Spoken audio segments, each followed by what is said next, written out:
स्वागत है आपका मेरे YouTube चैनल में।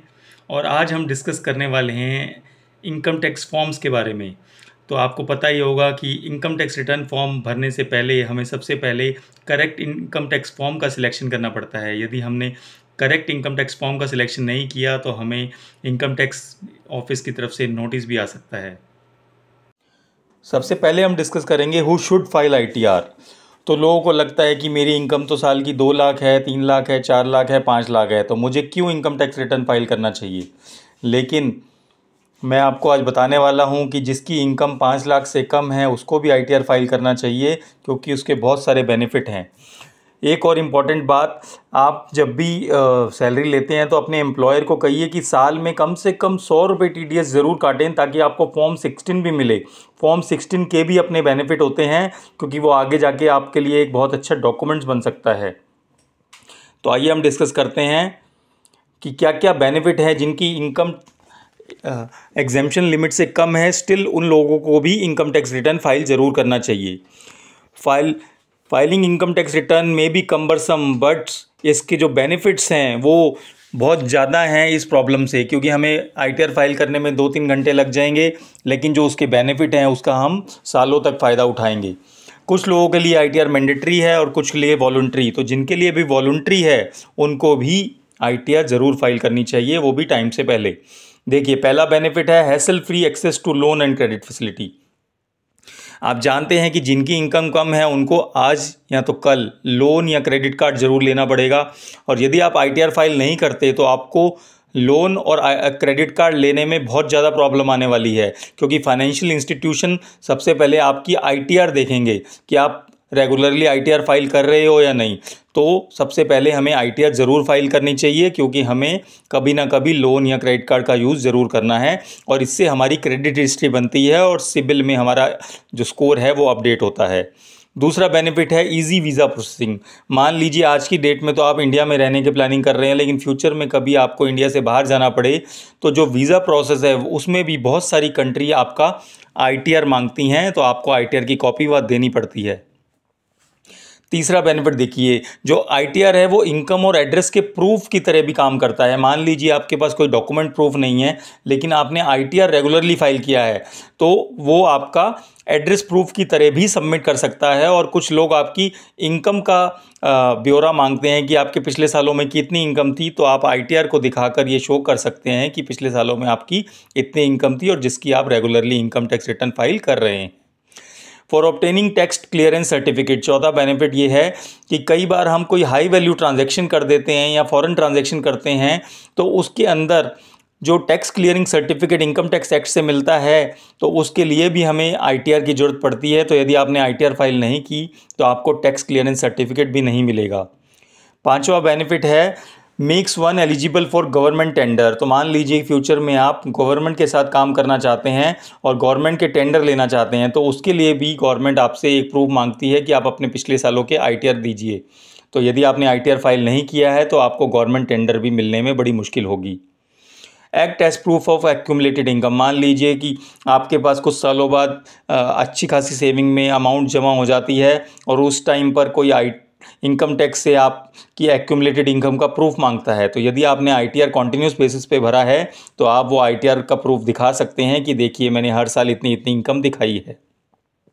तो हमने डिस्कस किए कि ये सब इनकम टैक्स रिटर्न फाइल करने के बेनिफिट हैं, और इनकम टैक्स रिटर्न हर किसी को फाइल करनी चाहिए। जैसे ही आप 18 साल के होते हैं तो आप पैन कार्ड अप्लाई कीजिए। क्या आप जानते हैं कि आप पैन कार्ड 18 साल से कम उम्र की में भी अप्लाई कर सकते हैं और आपको पैन कार्ड इशू कर दिया जाएगा। तो जैसे ही आप 18 साल के हों ITR ज़रूर फाइल कीजिए, उसके बहुत सारे बेनिफिट्स हैं।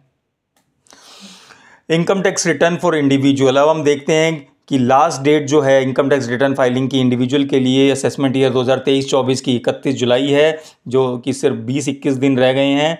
तो सबसे पहली जो डिफ़िकल्टी आती है हमें इनकम टैक्स रिटर्न फाइल करने में, हमें फॉर्म सिलेक्शन में आती है, क्योंकि इनकम टैक्स डिपार्टमेंट ने 7 फॉर्म दिए हुए हैं ITR 1 से ITR 7। तो हमें कौन से फॉर्म में रिटर्न भरनी है, सबसे पहले हमें ये सिलेक्ट करना पड़ता है, उसके बाद ही हमें रिटर्न भरनी चाहिए। क्योंकि यदि आपने गलत फॉर्म सिलेक्ट करके रिटर्न भर दी तो आपको इनकम टैक्स की तरफ से नोटिस आ सकता है। ये सब मैंने एक वीडियो में डिस्कस किया है, जिसका लिंक मैंने डिस्क्रिप्शन में दे दिया है, तो आप उस वीडियो को देख सकते हैं कि किस तरह हम इंटरेस्ट और पेनल्टी से बच सकते हैं यदि हम कुछ स्टेप और प्रोसीजर फॉलो करें। If ITR not file till 31 जुलाई, उसके बाद भी आप ITR फाइल कर सकते हैं, लेकिन तब आपको इंटरेस्ट और पेनल्टी भी देनी पड़ेगी। सबसे पहले हम डिस्कस करते हैं ITR 1। ITR 1 में कौन रिटर्न फाइल करेगा? ये बहुत ही सिंपल फॉर्म होता है।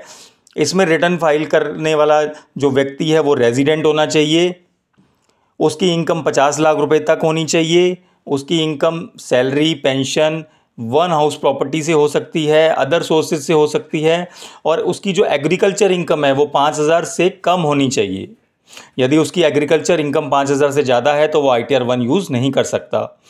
कौन कौन इंडिविजुअल्स ये ITR 1 यूज़ नहीं कर सकते? जिनकी इनकम 50 लाख रुपए से ज़्यादा है। यहाँ मैं इनकम की बात कर रहा हूँ, ना कि सेल्स या टर्नओवर की। तो इस बात का ध्यान रखें कि इनकम 50 लाख रुपए से कम होनी चाहिए, तभी आप ITR 1 भर सकते हैं, ना कि टर्नओवर या सेल्स। यदि आप किसी भी कंपनी में डायरेक्टर थे फाइनेंशियल ईयर में तो भी आप ITR 1 यूज़ नहीं कर सकते। यदि आपके पास अनलिस्टेड इक्विटी शेयर थे तो भी आप ITR 1 यूज़ नहीं कर सकते। जहाँ पर आपका TDS डिडक्ट हुआ है इस साल में, यदि आपने 1 करोड़ से ज़्यादा कैश विड्रॉ किया है अपने सेविंग अकाउंट से या दूसरे बैंक अकाउंट से, तो भी आप ITR 1 यूज़ नहीं कर सकते। If your income tax is deferred on ESOP, यदि आपका प्रॉफिट एंड गेन है बिजनेस या प्रोफेशन में, इंट्राडे ट्रेडिंग करते हैं आप शेयर मार्केट में, क्योंकि इसको बिजनेस माना जाता है। यदि आप नॉन रेजिडेंट इंडियन हैं, आपके पास कोई इनकम है इंडिया के बाहर से, या आपके पास कोई ब्रॉड फॉरवर्ड लॉसेस या फिर ऐसे लॉस हैं जो आप अगले सालों में कैरी फॉरवर्ड करना चाहते हैं किसी भी हेड ऑफ इनकम में, तो भी आप ITR 1 यूज़ नहीं कर सकते। अब हम बढ़ते हैं ITR 2 की तरफ। ITR 2 कौन फाइल कर सकता है? ITR 2 वो व्यक्ति फाइल कर सकता है जो ITR 1 फाइल नहीं कर सकते। ITR 2 में आपके पास सभी इनकम हो सकती हैं except profit and gains of business profession. तो यदि आपके पास profit and gain of business profession नहीं है और कोई भी इनकम है तो आप ITR 2 यूज़ कर सकते हैं। For individual and HUF not having income from profit and gains of business और प्रोफेशन, वो ये यूज़ कर सकते हैं, और NRI भी ये फॉर्म यूज़ कर सकते हैं। कौन कौन ITR 2 यूज़ नहीं कर सकते? जो इंट्राडे ट्रेडिंग करते हैं, क्योंकि इंट्राडे ट्रेडिंग को बिजनेस माना जाता है, और वो व्यक्ति जिनकी income profit and gain of business या प्रोफेशन से है। तो जो भी लोग बिजनेस या प्रोफेशन में एंगेज्ड हैं वो भी ITR 2 भी यूज़ नहीं कर सकते। अब ITR 3 से पहले मैं आपको ITR 4 समझाना चाहूँगा। ITR 4 कौन यूज़ कर सकते हैं? For individual being a resident, वो रेजिडेंट होने चाहिए और उनकी इनकम 50 लाख रुपए तक होनी चाहिए, और उनकी इनकम किसी प्रिजम्पटिव बिजनेस से आनी चाहिए। कुछ presumptive business income tax act में बताए गए हैं जो सेक्शन 44 AD, 44 ADA और 44 AE में कवर होते हैं। तो यदि आपकी इनकम इन तीनों में से किसी भी सेक्शन में है और आपकी इनकम 50 लाख से कम है तो आप ITR 4 यूज़ कर सकते हैं। इसके अलावा जो प्रिजम्पटिव इनकम के अलावा आपकी कौन कौन सी इनकम और हो सकती है? आपकी सैलरी इनकम हो सकती है, वन हाउस प्रॉपर्टी से इनकम हो सकती है, इनकम फ्रॉम अदर सोर्सेज हो सकती है, एग्रीकल्चर इनकम भी आपकी 5,000 रुपये तक की होनी चाहिए, तभी आप ITR 4 यूज़ कर पाएंगे। कौन कौन ITR 4 भी यूज़ नहीं कर सकते? जिनकी इनकम 50 लाख रुपए से ज़्यादा हो, जो कंपनी में डायरेक्टर हो, जो कि हम ऑलरेडी ITR 1 में डिस्कस कर चुके हैं, जिनके पास अनलिस्टेड इक्विटी शेयर हों, यदि उनका इनकम टैक्स डेफर्ड कर दिया गया हो ESOP में, या उनकी इनकम एग्रीकल्चर इनकम 5,000 रुपये से ज़्यादा हो, या वो NRI हों, और उनके पास ब्रॉड फॉरवर्ड लॉस या कुछ लॉसेस हों कैरी फॉरवर्ड करने के लिए under any head of income, वो लोग भी ITR 4 यूज़ नहीं कर सकते। अब हम देखेंगे फॉर्म ITR 3, कौन कौन लोग ITR 3 यूज़ कर सकते हैं। तो अब तक आप समझ गए होंगे कि जो भी इंडिविजुअल्स जो फॉर्म ITR 1, ITR 2 और ITR 4 यूज़ नहीं कर सकते, वो सभी लोग ITR 3 का यूज़ कर सकते हैं, क्योंकि ये फॉर्म सभी हेड्स ऑफ इनकम कवर करता है, जैसे salary, house property, business profession, capital gain, other sources. NRI लोग भी ये फॉर्म यूज़ कर सकते हैं। हमें इन बातों का ITR भरते हुए ध्यान रखना चाहिए। सबसे पहले आप ये डॉक्यूमेंट्स रेडी रख लीजिए जब भी आप ITR भरें, जैसे form 16, form 16A, form 26AS, annual information statement, bank statements, housing loan interest certificate, investment proof, medical policies, deduction proof. तो ये सारे डॉक्यूमेंट जब भी आप ITR फाइल करें, ये सारे डॉक्यूमेंट हैंडी रखें, जिससे कि कभी भी आपको कुछ भी देखना पड़े तो आप उनको देखकर करेक्ट इन्फॉर्मेशन ITR में भर सकें। ITR फॉर्म 5, 6 एंड 7 इंडिविजुअल के लिए एप्लीकेबल नहीं होते, क्योंकि ये फॉर्म कंपनीज, LLP और पार्टनरशिप फर्म के लिए एप्लीकेबल होते हैं। तो आपको ITR 5, 6 और 7 देखने की ज़रूरत बिल्कुल नहीं है।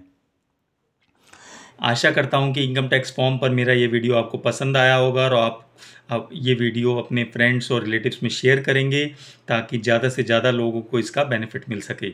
यदि आपको कोई भी क्वेश्चन है तो आप कमेंट्स में मुझसे पूछ सकते हैं। उसके बाद मैं फिर वही 2 बातें आपको कहना चाहूँगा। एक, अपनी हेल्थ का ध्यान रखें, रोज़ अपने लिए टाइम निकालें, पार्क जाएं, एक्सरसाइज करें। और दूसरा, कम से कम एक काम अच्छा ज़रूर करें। मेरे चैनल को प्लीज़ सब्सक्राइब कीजिए, इसे और लोगों को सब्सक्राइब करने के लिए कहिए, ताकि इसका फ़ायदा ज़्यादा से ज़्यादा लोगों को मिल सके। Thank you so much.